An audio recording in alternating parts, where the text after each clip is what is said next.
예수님께서 이 땅에 오셔서 십자가에 죽으시고 부활하시고 성천하셨습니다. 성경은 예수님께서 성천하신 이후부터 지금까지 계속해서 중요한 관심의 포커스는 바로 그리스도의 재림입니다. 재림은 쉽게 말해서 종말적 세계관입니다.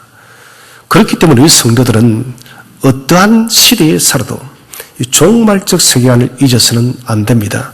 사도 요한이 이 편지를 썼던 1세기의 수신자들도 그들도 그들 시대에 똑같은 마지막 시대, 종말의 시대를 살았습니다. 사도 요한은 이 편지를 받는 성도들이 겪었던 핍박과 여러 이단들의 침투와 영지주의, 유대주의, 정말 첩첩이 쌓여진 수많은 공격들로부터 이들에게 중요한 메시지를 전했습니다. 그것은 하나님과의 교제였습니다.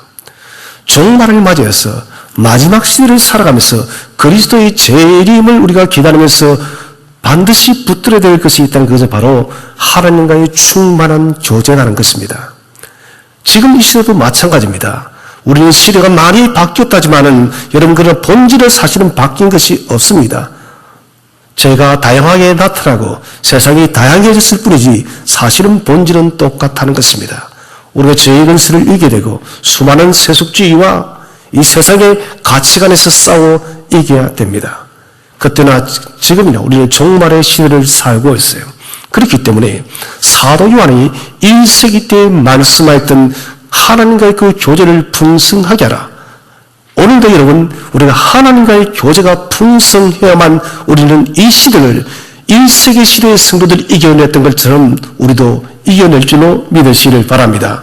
하나님과의 그 교제를 위해서 사도 요한은 먼저 강조한 것이 삐단에 거하는 사람, 어둠에 행하지 않고 이제는 내가 그리스도 안에 새 생명이 되었다는 삐단에 거하는 것이 하나님과의 교제를 위한 첫 번째 걸음이 됐습니다. 두 번째로 오늘 사도는 또 말씀하고 있습니다. 우리가 정말 하나님과 교제하는 삶을 살아가기를 원하느냐? 그렇다면 기독교의 가장 핵심 교리인 형제 사랑하라는 것입니다. 사랑하지 않으면 여러분 정확하게 말해서 우리는 하나님과 교제하지 않는 사람 된 것입니다. 사랑하게 될 때 사랑 안에 거하고 사랑을 실현할 때 우리는 하나님과 교제한다는 것이에요. 우리는 이 땅에 거하는 삶은 윤리적 도덕적이기 때문에 많이 실천하려고 합니다. 또 예수 믿는 사람들은 믿지 않는 자에 비해서 비교적 도덕적이고 윤리적입니다. 그런데 믿는 자나 믿지 않는 자나 여러분 보이지 않는 것이 바로 형제에 대한 사람에 대한 사랑의 문제예요. 내가 누군가를 이런 미워하고 있다는 것이 감정적으로 폭발하지 않으면 그것은 알 수가 없는 것이에요. 사도는 말합니다. 우리가 하나님과의 그 교제를 실패하는 데 있어서 제일 큰 문제 중에 하나가 또 바로 형제 사랑에 실패했다는 것입니다. 형제 사랑에 실패한데 우리는 하나님과 교제하는 사람이 아니라는 것이에요. 우리 7절 말씀을 다 함께 합독하도록 하겠습니다. 시작. 사랑하는 자들아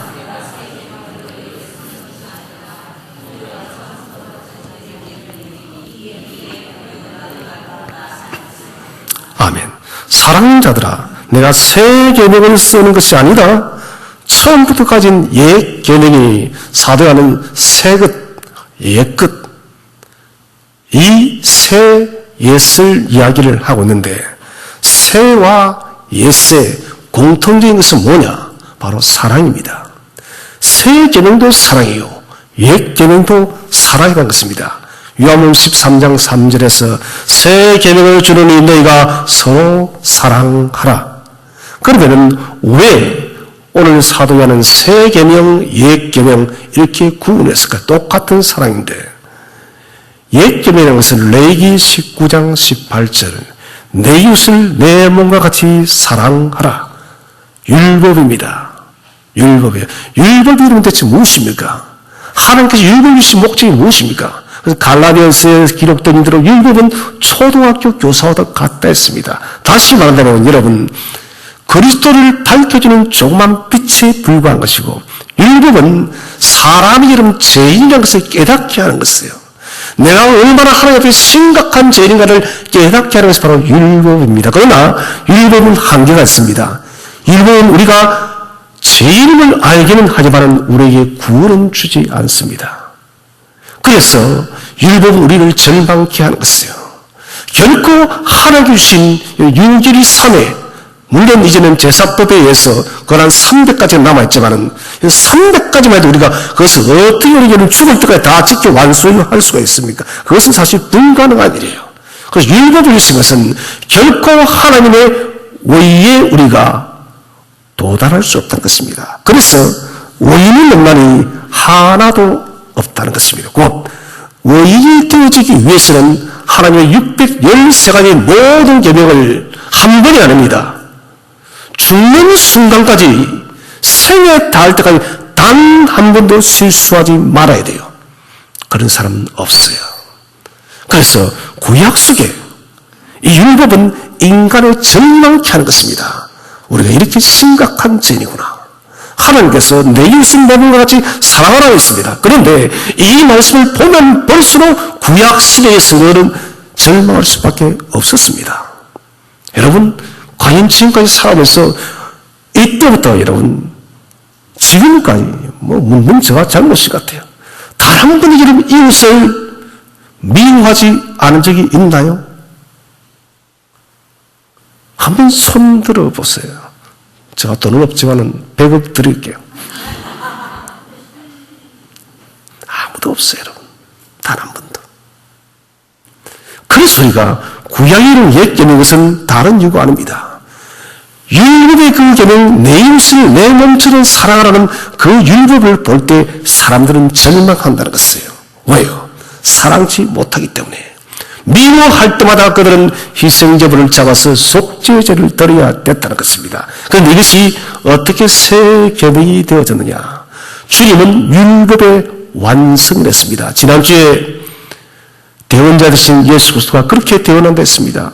성부와 아버지야, 이제는 율법이 이 아들 성자를 통해서 완성되었습니다. 내가 율법의 모든 요구를 내가 다 감당했습니다. 율법이 받았던 그 저주를 내가 다 짊어졌으니 이제는 율법을 폐하시고 나를 보시고 나의 대속의 피를 통하여 하나님의 자녀들을 용서해 달라고. 이분이 대언자 예수 그리스도였습니다. 주님께서는 이 땅에 이런 사람으로 오실 때 십자가를 지기 위해서 왔어요. 곧 사랑의 십자가를 지고 오신 거예요. 그리고는 그분이 십자가에 죽으신 것은 모든 율결 3의 모든 율법이 요구하는 모든 계명들을 주님은 완벽하게 성취해낸 것입니다. 그래서 주님께서 다 이루었다는 것은 아주 포괄적입니다. 구원을 이룬 것이요, 하나님의 모든 율법의 요구를 완전히 이루어졌기 때문에 우리에게는 구원이 이루어진 거예요. 주님께서 율법 단 한 가지를 여러분 완수하지 못했다면 다 이룬 것이 아니에요. 하나님의 모든 요구를 완수했기 때문에 주님은 다 이뤘다는 것이에요. 곧 이것은 구약시대는 우리가 내 이웃을 내 몸처럼 사랑하는데 했는데 도무지 우리가 그렇게 살 수가 없었다는 것이에요. 그런데 주님께서 십자가에 못 박혀 죽으심을 통하여 내 이웃에 대한 사랑을 완전하게 성취하였음을 믿으시길 바랍니다. 그래서 지금 새 계명인 것입니다. 왜 새 계명이냐? 구약은 지킬 수 없는 계명이에요. 그러나 이제는 저와 여러분이 예수 그리스도 안에서 이웃을 내 형제를 사랑할 수 있는 길이 열린 거예요. 나는 사랑치 못하는데 주께서 성령의 힘을 더하여서 우리가 내 이웃을 내 형제를 주님이 사랑하는 것처럼 사랑할 수 있는 길을 열어놨다는 것이에요. 그래서 이것이 새 계명입니다. 옛 계명은 다시 말씀드리지만은 내 이웃을 내 몸처럼 사랑하라 할 때마다 사람들은 절망했지만 이제 우리가 내 형제를 내 이웃을 사랑하라는 우리가 새 계명 속에서는 절망이 아니라 소망을 가진 것입니다. 내가 저리는 사랑할 수 있는 힘이 없었지만은 이제는 하나님과의 그 교제를 통하여 십자가의 공로를 통하여 내가 사랑할 수 있는 힘의 능력을 소유하게 되어졌다는 것입니다. 그래서 우리는 예수 안에서 새로운 신분이 되어진 거예요. 그래서 굉장히 중요한 문제입니다. 새로운 신분을 우리가 되어 있게 되어진 것입니다. 전에는 마귀의 자녀로서 우리가 살았다면 이제는 하나님의 자녀의 신분이 되어졌기 때문에 주님처럼 사랑할 수 있는 능력을 가지게 된 것이에요. 사랑은 기독교의 본질입니다. 주님 스스로가 사랑의 본체로서 오셨습니다. 그렇기 때문에 우리는 그리스도의 형상을 닮아가는 사람이기 때문에 사랑의 본체이신 예수 그리스도처럼 우리도 그 여러분 그렇게 사랑해야 되는 것이에요. 문제가 무엇입니까? 세월이 흘러가면 흘러갈수록 이 사랑은 우리의 삶 속에서 자꾸 여러분 사라져 갑니다. 여러분 믿지 않는 불신자들이 사랑치 않는 것은 여러분 그것 어쩔 수가 없습니다. 우리의 불신자들은 여러분 서로 사랑할 수 있는 아무리 말해도 그들을 사랑하지 않습니다. 왜 그런가? 절망하는 거예요. 사랑할 수 있는 힘의 동력인 성령의 공급하는 힘이 없기 때문에 그들은 절망하는 거예요. 그런데 성도들은 다른 것입니다. 성령께서 우리에게 사랑할 수 있는 힘을 주었음에도 불구하고도 성도 속에는 사랑이 사라져 가는 것이에요. 주님께서도 만세의 징조가 사랑이 식어간댔습니다. 그리스도인은 사랑을 회복해야 돼요. 사랑할 수 없는 대상을 사랑하는 게 여러분 새로운 신분을 가진 성도의 사명인 것입니다. 십자가의 능력으로 나타낸 그 사랑을 저와 여러분도 나타내어야 한다는 것입니다. 사도 요한은 말합니다. 너희가 진실로 하나님과 교제하는가? 그렇다면 형제의 사랑으로 증명하라는 것입니다. 바꾸고 말하자면 형제를 미워하면 너는 나와 교제하지 않는다는 것이에요. 여러분 오늘 굉장히 중요한 설교를 합니다. 실제적인 문제예요. 형제를 사랑하지 않으면 하나님과 교제하지 않는다. 더 정확히 말하면 하나님 밖에 있다는 것이에요. 저는 이것을 생각하면서 이런 생각이 들었습니다. 내가 형제를 사랑하는 만큼 주님을 사랑하는 것이에요. 무슨 말이냐? 내가 형제를 여러분 10만큼 사랑한다면 10%만큼 사랑한다면 나도 주님을 10%만큼 사랑하는 거예요. 내가 주님을 90% 100% 사랑한다면 여러분 형제를 90% 100% 사랑한다면 주님을 100% 사랑한 거예요. 거꾸로 내가 형제를 여러분 100% 미워한다면 나는 주님을 100% 미워하는 것이에요. 오늘 사도 요한은 예수 그리스도에 대한 사랑과 형제 사랑을 동일 선상에 두고 있습니다. 이것은 이런 심각한 도전이에요. 여러분 그렇다면 설교전 서두부터 여러분 설교의 본 내용을 듣기 전에 먼저 우리 속에 제거해야 될 것이 뭐냐? 형제에 대한 성도에 대한 믿음의 지체에 대한 미움을 모두 다 버리시기를 바랍니다. 이것 버리지 않으면 우리가 주님과 교제할 수 없는 거예요. 주님과 함께 살 수 없어요. 교제는 기쁨이라 했으나 기쁨은 능력이에요.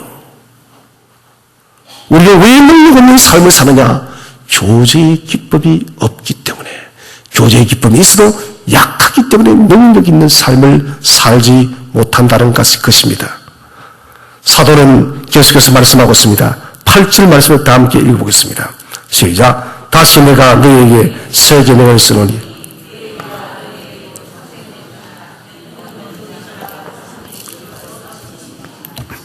다시 내가 너희에게 새 계명을 쓰노니 이것은 그에게와 너희에게도 참된 것이라고 하면 무엇입니까? 진리라는 것이에요. 하나님께서 예수 그리스도를 통해서 사람에 대한 사랑의 결정체가 되어진 것은 바로 십자가입니다. 십자가를 통해서 주 예수 그리스도의 본질의 사랑이라는 것을 우리에게 말씀하신 것이에요. 본질이 여러분 예수님은 사랑이기 때문에 저와 여러분도 사랑이 본질이 되어야 될 줄로 확신하시기 바랍니다. 여러분, 주님의 DNA가 표현하는 사랑이라면 저와 여러분의 DNA도 사랑이 되어야 되는 거예요. 주님의 DNA가 사랑인데 우리가 미움이라면 여러분 우리는 같은 DNA를 가진 것이 아니다는 것이에요. 새 계명은 그리스도께서 모든 믿는 믿음의 성도들에게 주신 계명입니다. 주님께서 먼저 성취하시고 너희도 이렇게 사랑하라는 거예요. 주님께서 하시지 않고 하는 사랑이 아닙니다. 당신이 먼저 십자가를 통해서 정말 사랑할 수 없는 가치가 전혀 없는 우리를 사랑하시고 원수되어진 우리를 사랑하시고 너희도 원수를 형제를 사랑하라는 것이에요. 그리스도인이 새 생명이 주어졌습니다. 우리 속에 그리스도의 생명이 여러분 존재하고 있습니까? 그리스도의 생명이 과연 박도하고 있나요? 여러분 그렇다면 주님께서 사랑하셨듯이 우리 속에도 주님의 그 사랑이 열정이 넘치시기를 바랍니다.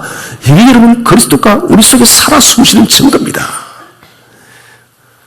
우리는 잘 할 수 없습니다. 그러나 우리가 여러분 사랑하기 위해서 전력 다할 때 고군분투할 때 성령께서 도울 줄로 믿으시길 바랍니다. 이 말이 여러분 성령께서 도우신다 하여서 우리가 가만히 있으라는 것이 아닙니다. 여러분 전력을 다하는 것입니다. 주께서 이는 십자가를 짊었을 때 가만히 나는 하나님의 아들이니까 난 이게 아닙니다. 겟세마네 기도를 여러분 기억하지 않습니까? 세 번이나 아버지여 하실 수 있다면 이 잔을 내게서 물리쳐 달라고. 주님께서는 이 땅에 오셔서 단 한 번도 부정적 요구를 쓴 적이 없습니다.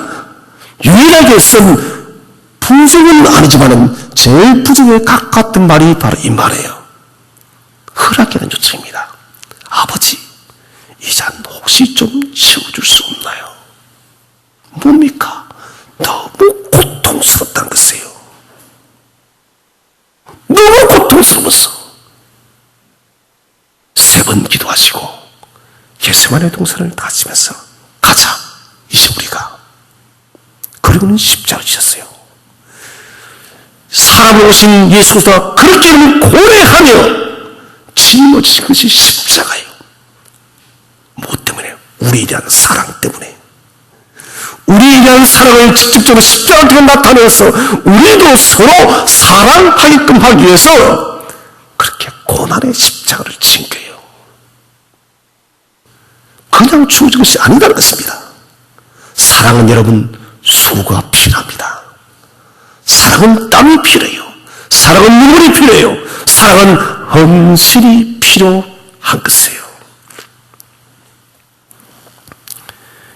예수 안에서 우리 안에서 형제 사랑이 실현되어져야 됩니다.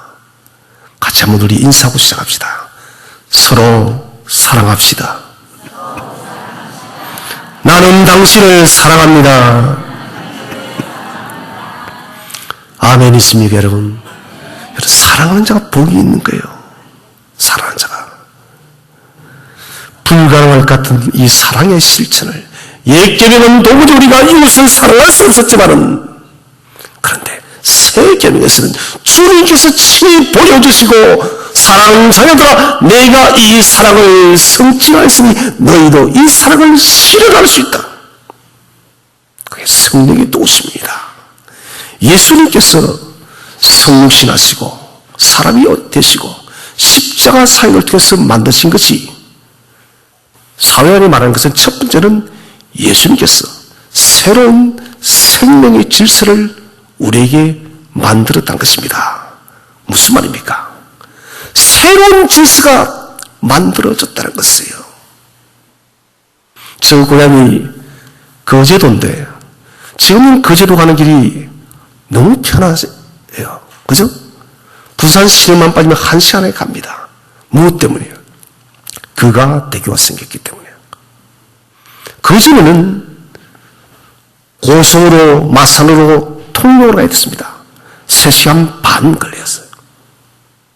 이런 지금 그 제도를 가는데 정말 특별한 경우가 아니고서는 그렇게 옛길을 뚫어가는 사람이 없습니다, 여러분. 세계에 있는데요. 저는 그가 되게 모인 이후부터 단 한 번도 그 지역을 가기 위해서 옛길로 간 적은 한 번도 없어요. 새 길로 가는 거예요. 무슨 말이냐? 주님께서 우리에게는 생명의 질서를, 생명의 새로운 길을 만들었다는 것입니다. 그게 뭐냐? 오늘 성경에 보니 이는 어둠이 어떻게 했다고요? 지나가고 참빛이, 우리 신분이 어둠의 세계 속에 가다가 이제는 빛의 세계로 옮겨졌음을 믿으시기 바랍니다. 여러분, 빛의 세계에 옮겨졌으면 우리는 지속적으로 빛의 세계 안에 거해야 되는 것입니다. 다시 옛길로 가는 것이 아니에요, 여러분. 다시 어둠의 나라, 사탄의 나라에 우리가 잡혀 사는 것이 아니라 이제는 하나님 나라에 거해야 되는 거예요. 주께서 새로운 생명 질서를 창조했습니다. 어둠이 지나가고 참빛이 벌써 비침이니라. 고린도후서 5장 17절을 다 함께 합독하겠습니다. 시작. 그런 적은 누구든지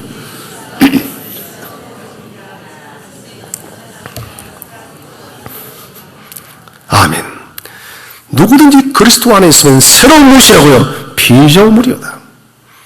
그리스도인이 된다는 것은 여러분 새로운 피조물, 새로운 사람이 되는 것입니다. 사랑의 저주의 근세에서 영원한 생명의 근세로 옮겨졌음을 믿으시기 바랍니다. 제가 수없이 말씀드리지만 DNA가 바뀌었다는 것이에요. 사탄의 어둠의 DNA가 빛과 예수의 DNA로 바뀌었음을 믿으시기를 바랍니다. 여러분, 저 엄구의 근세에서 천국의 근세로 우리가 옮겨졌다는 것을, 이것은 새로운 피조물입니다. 우리는 세상에 살지만은 하나님 나라에 거주하는 백성이 되어졌다는 것입니다. 그리스도인이 되어지면 우리에게 가장 기본적으로 두 가지 일이 벌어져요. 먼저는 영적인 눈이 환하게 열려서 하나님 나라를 보는 거예요. 우리 천생의 길을 본다는 것은 또 하나는 성도가 사는 공간이 달라집니다. 전에는 어둠의 왕국에 살았지만 이제는 빛의 왕국에 살 줄로 믿으시길 바랍니다. 눈이 열리고 하나님 나라에서 사는 하나님의 자녀가 되어졌다는 것이에요. 그렇기 때문에 우리는 여러분 옛 질서를 따라서 안 됩니다. 하나님 나라로 빛의 왕국으로 우리가 옮겨졌기 때문에 빛의 나라의 질서를 따라야 된다는 거예요. 빛의 나라의 질서가 뭐냐? 바로 사랑이라는 거예요, 여러분. 어둠의 나라의 질서는 뭡니까? 미움이에요. 사탄의 질서가 미움이었고 예수의 질서는, 성령의 질서는 이제는 사랑으로 주님이 새롭게 바꿔놨다고 해요. 마치 여러분 구조가 달라졌다는 것이에요.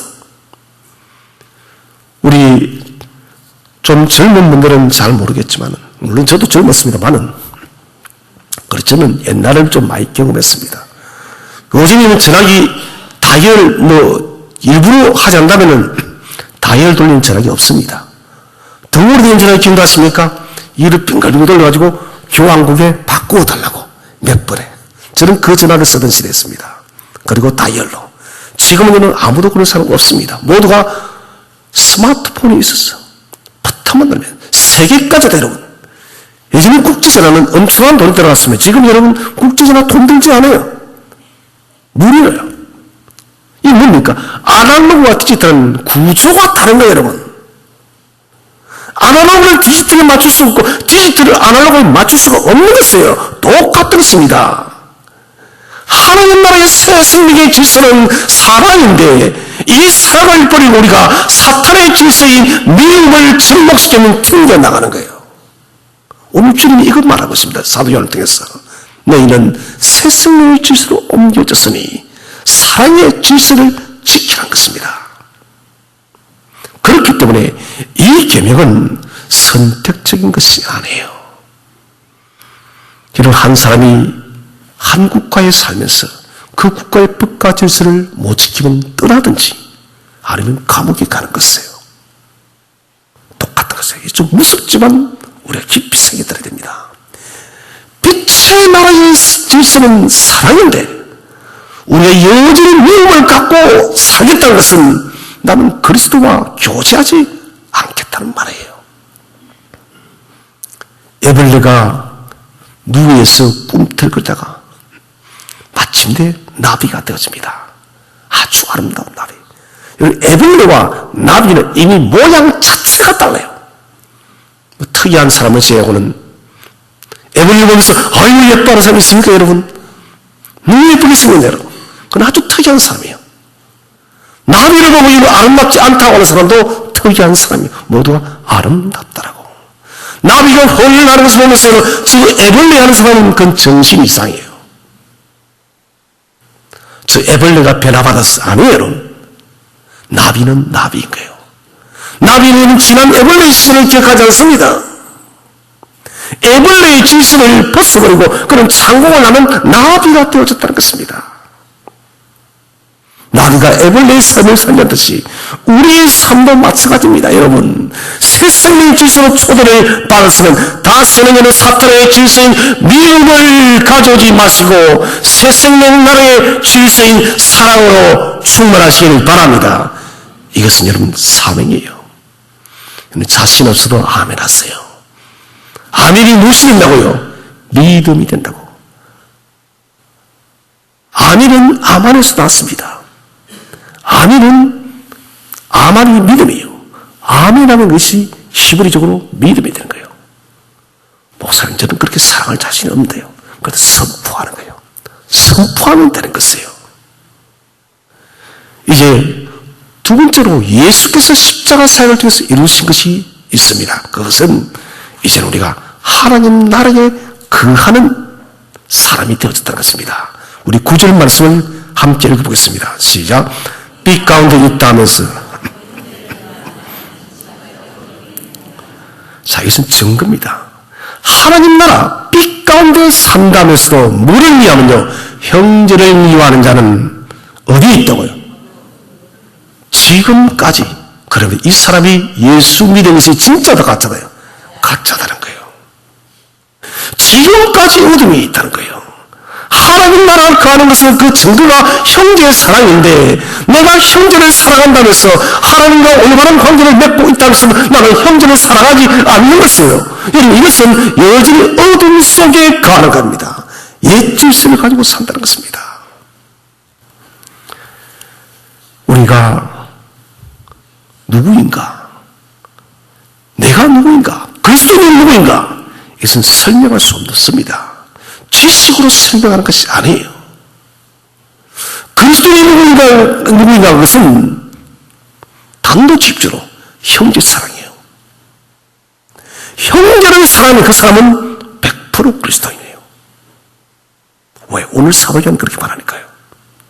그리스도 안에서 형제를 사랑하는 사람은 참 사람이라는 것이에요. 형제 사랑은 복잡한 지식이 아닙니다. 삶의 태도가 변한 것이에요. 저는 미움의 인생의 태도를 가지고 있다. 이제는 여러분 사랑의 태도를 가진다는 것입니다. 사랑은 행동하는 것이에요. 사랑은 지식에 갇혀 있는 것이 아닙니다, 여러분. 사랑은 고여 있으면 절대 영향력을 발휘할 수가 없습니다. 사랑은 강물처럼 강하게 흘러가야 될 줄로 믿으시길 바랍니다. 요한계시록 2장 3장에서 사도 요한은 7교회의 편지를 썼습니다. 이 7교회 중에서 책망받지 않은 교회가 딱 2개입니다. 서머나 교회와 빌라델비아 교회입니다. 우리가 서머나 교회는 잘 알고 있을 것입니다. 그런데 우리는 빌라델비아 교회에서는 그렇게 잘 알지를 못합니다. 빌라델비아의 뜻은 무엇일까요? 이것은 필로스라는 말과 한번 띄워주시기 바랍니다. 필로스. 필로스는 서로 사랑하답니다. 그리고 아델포스는 형제입니다. 필로스와 아델포스가 합쳐서 빌라델비아랍니다. 뜻을 번역하자면 형제를 서로 사랑하는 교회라는 거예요. 계시록 3장 8절을 보시면 이렇게 기록하고 있습니다. 네가 적은 걸 가지고 있었으나 내 말을 잘 지키며 내 이름을 모른다 하지 않았다. 적은 능력이 뭘까요? 정말 정말 저는 힘이 없다는 것입니다. 왜 그러냐? 빌라델비아 교회는 대부분이 가난했습니다. 그리고 예수 믿는 사람들이 노예도 많았습니다. 빌라델비아 교회가 나가면 그 가난한 교회에 뭐하러 가냐고. 빌라델비아 교회가 나가면 그 무식한 사람들 모은 것이 뭐하러 가냐고. 빌라델비아 교회가 나가면 거기 노예들 만들고 왜 가냐고. 사회에서의 빌라델비아 교회는 그렇게 인정받는 교회가 아니었습니다. 왜? 계층이 낮다고. 근데 이 성도들이 빌라델비아 교회가 받았던 핍박은 뭐냐면은 황제 수배라는 것이 아니었습니다. 이단들의 침투였습니다. 지속적인 이단들의 이 침투에도 이 배운 것도 없고 사회 이런 대부분이 학업에서 종로를 타는 사람들임에도 불구하고도 주의 말씀을 잘 지키고 주님을 모른다라고 이들이 부인하지 않았던 것입니다. 고난 속에서도 여러분이 유대교의 핍박을 단순히 생각해서 안 됩니다. 그냥 죽이는 거예요, 여러분. 죽이는 거예요. 빌라델비아 교회가 이런저런 유대교의 강력한 핍박 속에도 믿음을 지켰던 것은 형제 사랑의 능력이었습니다. 서로가 여러분 사랑하다 보니 서로가 핍박이 올 때마다 그 사랑의 능력으로 감싸 주었던 거예요. 여러분, 사랑은 모든 두려움을 이길 줄로 믿으시길 바랍니다. 여러분, 이 환난 때도 마찬가지입니다. 우리의 이런 형제 사랑이 강력히 일어나는 어떤 시험도 이겨낼 줄로 믿으시길 바랍니다. 주님 말씀하십니다. 빌라델비아 교회에 말을 해요. 내가 너희가 이 시험을 이겼으니 너희에게 시온의 뜰을 명쾌하리라. 여러분, 얼마나 놀랍습니까? 환난의 시험을 이겨도 내가 명쾌할 것이고 너희에게 멸류관을 뺏지 않을 것이며 성전의 기둥이 되게 하리라. 여러분, 이것이 사랑의 능력이에요. 우리 센터교회 교우들도 빌라델비아 교회의 그 형제 사랑의 능력을 우리도 본받아서 시험의 때를 면하고 멸류관을 빼앗기지 마시고 하나님 나라의 성전의 기둥이 되시기를 주의 이름으로 축원드립니다. 이제 계속해서 10절 말씀 우리 한번 읽어보도록 하겠습니다. 10절 말씀 시작. 그의 형제를 사랑한 자는 빛 가운데 가하여 자기 속에 거리낌이 없으나 지극히 당연한 말씀이에요. 형제를 사랑하는 자는 빛 가운데 가기 때문에 자기 속에 방해거리가 없는 것이에요. 여러분, 우리가 다 느끼잖아요. 내가 누군가를 사랑한다면 여러분, 누구 앞에 나가더라도 마음이 기쁘고 설레입니다. 그러나 누군가가 미움이 있으면 그 사람 앞에 서기가 굉장히 거북스럽습니다. 눈만 봐도 피해가고 싶어요. 그 사람이 어디서 100m에서 온다라고 지금 피해갑니다. 그렇지 않나요, 여러분? 그게 여러분 거리낌이에요. 그러나 형제를 사랑하면 거리낌이 없다는 것입니다. 반대로 형제를 미워하면 자신이 거리낌이 되어지고 그 사람도 거리낌이 되어지는 거예요. 그러니 모든 것들이 힘들어진다는 것입니다. 비단에 가면은 형제 사랑하는 사람은 자신은 물론 다른 사람들도 이런 걸림돌이 아니라 기쁨이 되는 거예요. 저는 우리 성도님들이 오늘 서로 사랑하자고 그렇게 인사를 했습니다. 여러분, 이 사랑을 반드시 실현하시기 바랍니다. 그래서 우리 교회는 거리낌이 되는 성도가 아무도 없으시기를 바랍니다. 만나면 만날 때 우리 여러분 기쁨이 가득해야 되는 거예요. 너무 반갑다고.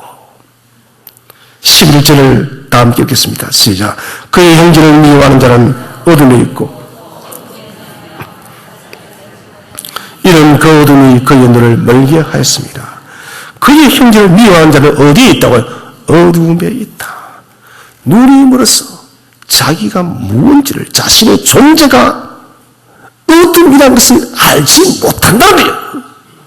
자기의 색깔은 흑백인데, 검정색인데 자기가 흰색이라는 거예요. 심각한 문제입니다. 스스로가 빛에 있는지 어둠에 있는지 이것을 구분할 수 있는 능력이 없다는 것입니다. 어둠 속에 살아가면서 빛 속에 산다라고 그 사람은 착각하고 살아가는 것이에요. 하나님과의 교제가 없는데 그런 하나님과 교제한다고 생각합니다. 스스로가 삶의 방향을 상실해 버린 것입니다. 여러분, 형제를 미워하는 것은 하나님을 멀리 떠난 삶이에요. 이게 얼마나 무서운 경고인지. 우리가 사랑하는 것은 선택이 아니라는 것이에요. 새 생명의 질서를 보면 반드시 우리가 해야 됩니다. 우리가 결단으로 행할 때 성령께서 도우시는 거예요, 여러분. 나는 못해도 성령께서 힘을 주셔서 살아갈 수 있게 하는 것입니다. 형제를 미워하는 사람은 어둠 속에 있다. 이 어둠은 대체 무엇을 말할까요? 성경이 말하는 어둠을 한번 찾아보겠습니다. 디도서 3장 3절입니다. 다 함께 합동하겠습니다. 시작. 우리도 전에는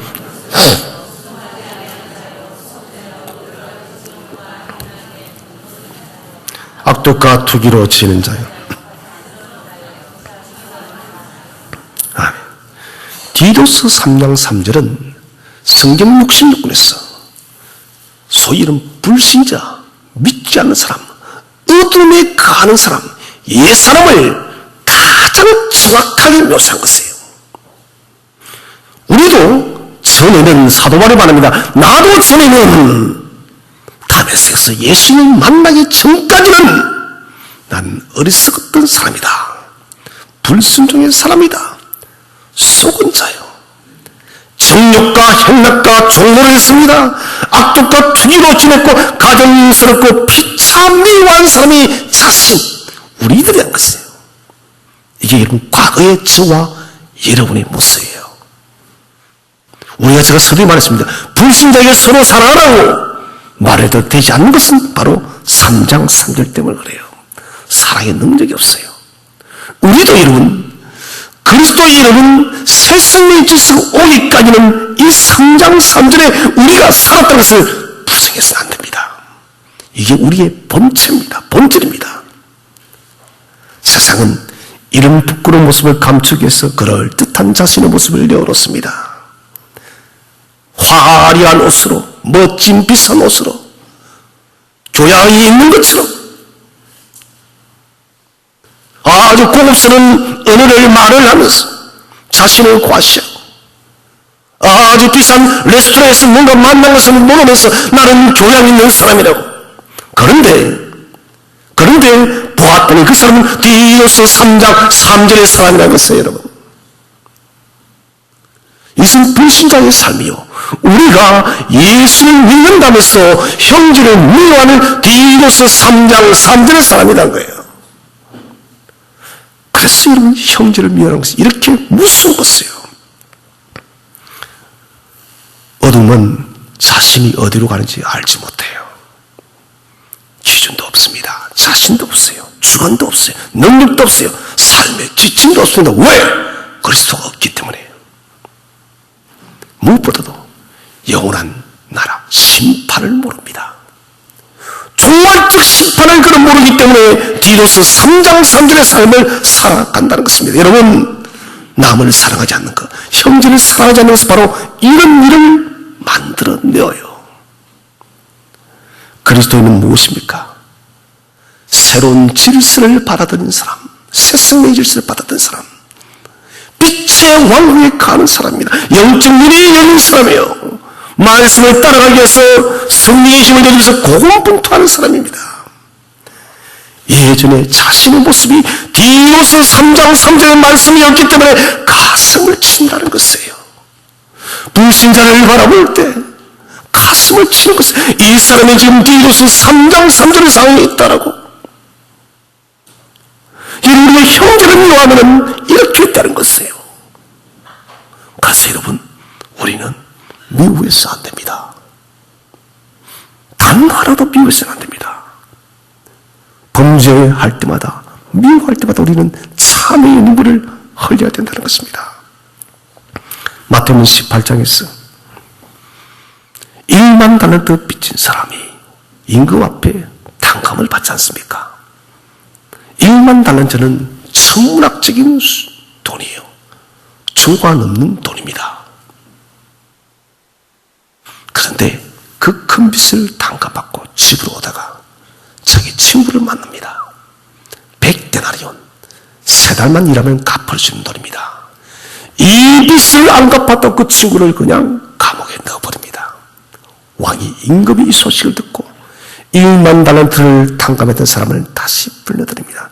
너는 내가 1만 달란트를 탕감했는데 100데나리를 네가 탕감해주지 않느냐. 이 자를 감옥에 넣어라. 돈을 다 갚을 때까지 그 어두운 데서 나오지 못하도록 하라. 여러분, 이거 참 모순입니다. 다른 사람을 용서한다는 것은 사랑할 줄 아는 사람이에요.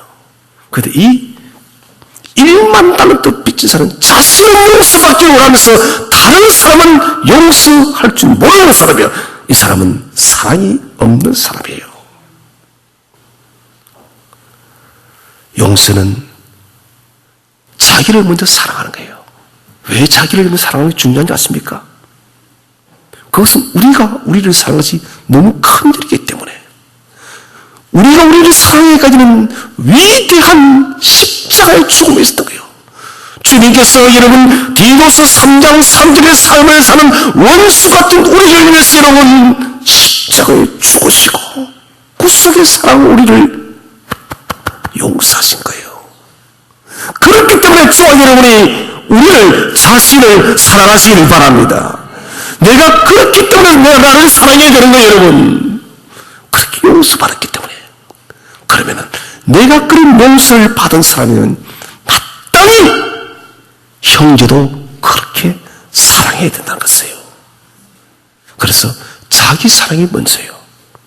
십자가의 위대한 대속의 피로 용서받은 자신을 알고 이 자신을 사랑하는 사람은 은혜에 감격되어서 주님께서 디도서 3장 3절의 말씀을 지금 살던 나를 그렇게 무조건적으로 용서하듯이 우리도 성도를, 형제를 무조건적으로 용서할 수가 있다는 것입니다. 빛 가운데 산다 하면서 형제를 미워하고 용서하지 못하는 것은 여전히 어둠 속에 거하는 것입니다. 자격 없는 우리를 용서하시고 사랑하신 하나님, 그렇다면 우리는 형제를 미워해서 안 됩니다. 생명 나는 그날까지 사랑해야 됩니다. 우리가 여러분 하나님과의 교제를 풍성하기 위해서는 먼저는 빛 안에서 거해야 되고 좀 더 구체적인 테스트는 바로 형제 사랑이에요. 형제 사랑에 실패하면 하나님과의 교제에 동참할 수가 없습니다. 사랑은 실천하는 것이에요. 이중적인 그리스도인이 되지 마시기를 바랍니다. 지난 나의 마음속에 있었던 모든 밀배의 감정을 다 이제는 내어버리고 옆에 있는 나의 성도부터 진심으로 사랑하며 살아가는 우리 모든 교도들 되시기를 주의 이름으로 축원드립니다.